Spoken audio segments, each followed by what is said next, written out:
देश हमारा पावन पूजित, निज आंखों का तारा है।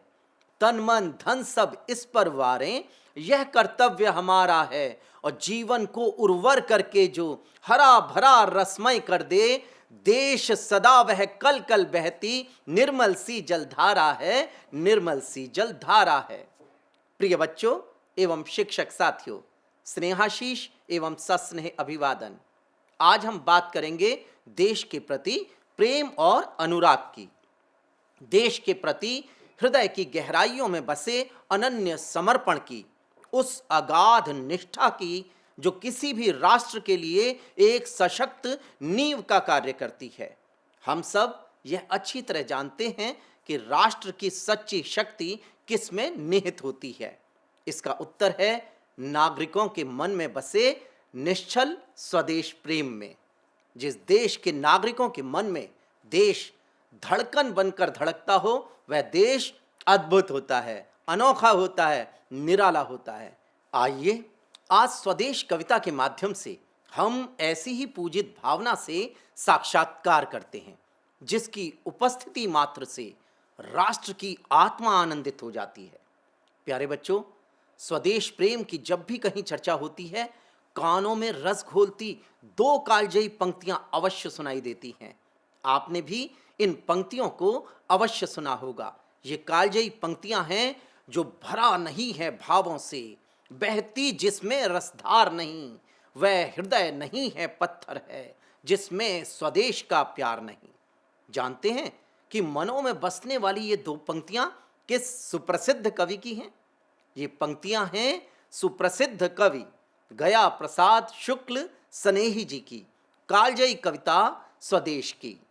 प्रिय विद्यार्थियों, आपकी पाठ्य पुस्तक में स्वदेश कविता दी गई है। आइए हृदय से इस कविता का रसास्वादन करते हैं। वह हृदय नहीं है पत्थर है, जिसमें स्वदेश का प्यार नहीं, जो जीवित जोश जगा न सका, उस जीवन में कुछ सार नहीं, जो चल न सका संसार संग, उसका होता संसार नहीं, और जिसने साहस को छोड़ दिया वह पहुंच सकेगा पार नहीं। जिससे न जाति उद्धार हुआ, होगा उसका उद्धार नहीं, और जो भरा नहीं है भावों से, बहती जिसमें रसधार नहीं, वह हृदय नहीं है पत्थर है, जिसमें स्वदेश का प्यार नहीं। और जिसकी मिट्टी में उगे बढ़े, जिसकी मिट्टी में उगे बढ़े, पाया जिसमें दाना पानी, है मात पिता बंधु जिसमें, हम हैं जिसके राजा रानी।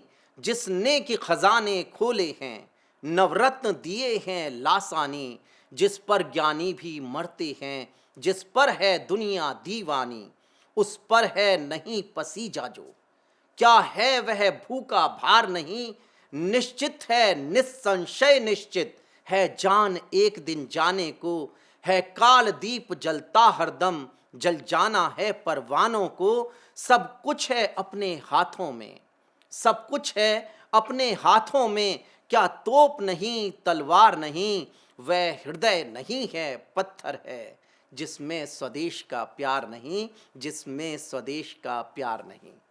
प्यारे विद्यार्थियों, अब आप समझ गए होंगे कि क्यों यह कविता मनों में देशभक्ति भरे भावों का संचार करने के लिए जानी जाती है। आइए अब इस कविता के सरलार्थ पर चर्चा करें। गया प्रसाद शुक्ल स्नेही जी की कविता स्वदेश का मूल स्वर देश प्रेम है।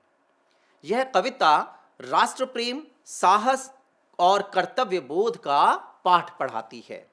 कवि दृढ़ स्वर में कहता है कि जिस हृदय में स्वदेश के प्रति प्रेम नहीं है, वह जीवित होकर भी निर्जीव अर्थात पत्थर के समान है। ऐसा जीवन न तो उत्साह से भरा होता है और न ही उसका कोई सही उद्देश्य होता है। कवि के अनुसार वही जीवन सार्थक है जो समाज के साथ चलता है, साहस दिखाता है और देश एवं समाज के हित में कार्य करता है। कविता में स्वदेश को मां के समान माना गया है।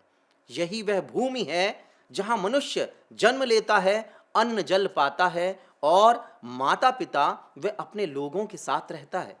यह देश केवल एक भौगोलिक सीमा नहीं बल्कि संस्कृति, गौरव और इतिहास की अमूल्य धरोहर है, जिसने संसार को अनेक महान रत्न दिए हैं। कविता में बताया गया है कि जो व्यक्ति अपनी मातृभूमि के प्रति संवेदनहीन रहता है वह धरती पर भार के समान है। चूंकि मृत्यु अवश्यंभावी है, इसलिए जीवन को भय और निष्क्रियता में नहीं बल्कि स्वदेश के लिए समर्पित करना ही सच्चा पुरुषार्थ है। देश की सच्ची शक्ति अस्त्र शस्त्रों में नहीं बल्कि देश प्रेम से भरे हृदय में होती है। प्रिय विद्यार्थियों, स्वाधीनता संग्राम में ऐसी कविताओं का बहुत योगदान रहा है।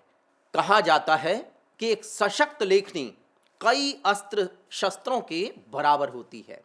उत्साह और चेतना के इस शंखनाद से विजय और उन्नति की स्वर्णिम गाथाएं लिखी जाती हैं। अब सुप्रसिद्ध खादी गीत की कुछ पंक्तियां सुनिए और सोचिए कि कैसे खादी परतंत्रता के अंधकार को मिटाने के लिए एक प्रखर ज्योति बन गई थी। सुनते हैं खादी गीत। खादी के धागे धागे में अपनेपन का अभिमान भरा, खादी के धागे धागे में अपनेपन का अभिमान भरा, माता का इसमें मान भरा, अन्यायी का अपमान भरा, और खादी के रेशे रेशे में अपने भाई का प्यार भरा, माँ बहनों का सत्कार भरा, बच्चों का मधुर दुलार भरा। खादी की रजत चंद्रिका जब आकर तन पर मुस्काती है, तब नव जीवन की नई ज्योति अंतस्तल में जग जाती है, अंतस्तल में जग जाती है। वास्तव में लेखनी की यह प्रखरता अद्वितीय होती है। मन के अंदर संस्कारों को बोकर उन्हें पल्लवित करने में भी इसकी भूमिका सर्वोपरि होती है। प्रिय विद्यार्थियों, देश के प्रति आपके मन में प्रेम महकता रहे, आप मानवता के सच्चे पुजारी बने, आपका जीवन सदाचार और सौहार्द से ओतप्रोत रहे तथा भाषाई मधुरता आपके चरित्र से सदैव झलकती रहे। इन्हीं असीम शुभकामनाओं के साथ धन्यवाद।